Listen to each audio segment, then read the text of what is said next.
ವಕ್ಫ್ ಆಸ್ತಿ ವಿವಾದದ ಬಗ್ಗೆ ಮುಂಬರುವ ಬೆಳಗಾವಿ ಚಳಿಗಾಲದ ಅಧಿವೇಶನದಲ್ಲಿ ಪ್ರಸ್ತಾಪಿಸಲಾಗುವುದು ಎಂದು ವಿಧಾನಸಭೆಯ ವಿರೋಧ ಪಕ್ಷದ ನಾಯಕ ಆರ್ ಅಶೋಕ ಬೆಂಗಳೂರಿನಲ್ಲಿಂದು ಹೇಳಿದ್ದಾರೆ.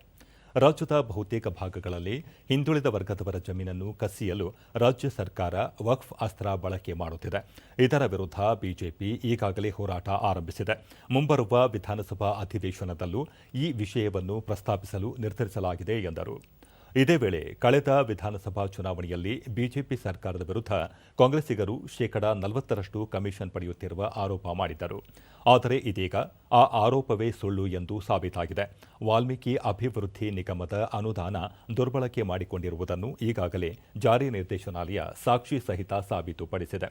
ಈ ಹಣ ಯಾರಿಗೆ ತಲುಪಿದೆ ಎಂಬುದು ಸಹ ಜಾರಿ ನಿರ್ದೇಶನಾಲಯದ ತನಿಖೆಯಿಂದ ಹೊರಬರುತ್ತದೆ. ರಾಜ್ಯದಲ್ಲಿ ದಿನಕ್ಕೊಂದು ರೀತಿಯ ಹಗರಣಗಳು ಹೊರಬರುತ್ತಿದ್ದು, ಇವುಗಳ ವಿರುದ್ಧ ಬಿಜೆಪಿ ಹೋರಾಟವನ್ನು ರೂಪಿಸುತ್ತಿದೆ ಎಂದು ಹೇಳಿದರು.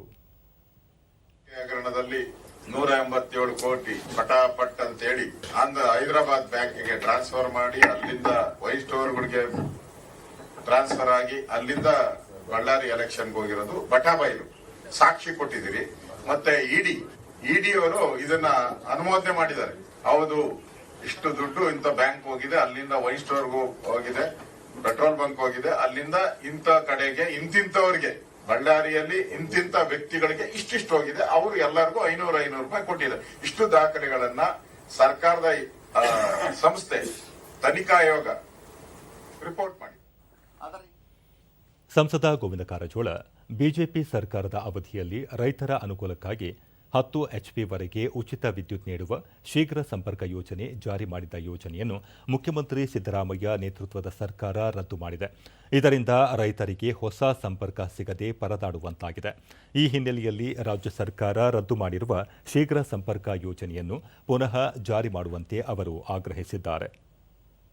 ಅನೇಕ ರೈತರು ಅನ್ಅಥರೈಸ್ಡ್ ಕನೆಕ್ಷನ್ ತಗೊಳ್ತಾ ಇದ್ದಾರೆ.